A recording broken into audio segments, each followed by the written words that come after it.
I mean, we talk about all these Shastras of ours, Ved, Upanishad, Itihas Puran, then we have this Manusmriti, then people talk of Yoga.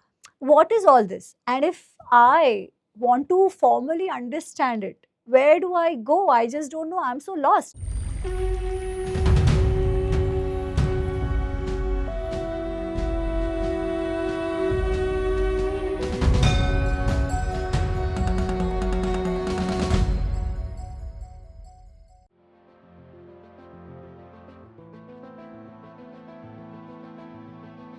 Now, why are we this way?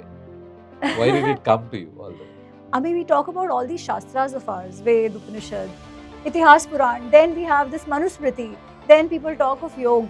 What is all this? And if I want to formally understand it, where do I go? I just don't know. I'm so lost. Like I know the Vedas, but I don't know anything. Usme kya hai? Now, whom do you think we should go for authentic sources? How do you go? What to study or what to look for will depend on what one person picks up. Many of the people can't write their own mother tongue, which is so sad, but they can't. But does not mean they don't know, they can't speak. All that a person has to do is try and find the core text, the Sanskrit one, with hopefully a good translation. Now, once you start your research, now one thing will lead you to another. What is a Brahmana?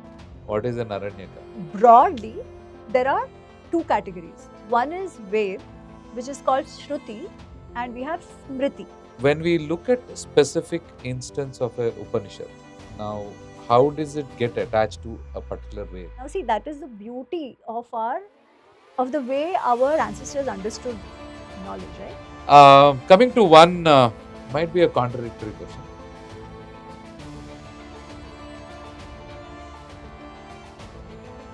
You told so many about Upanishads, Vedas, Aranyakas. Can you just give me an overall structure of what does it mean?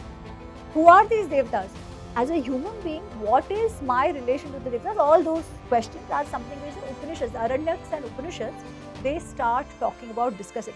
So it's literally a movement going from the external to the internal.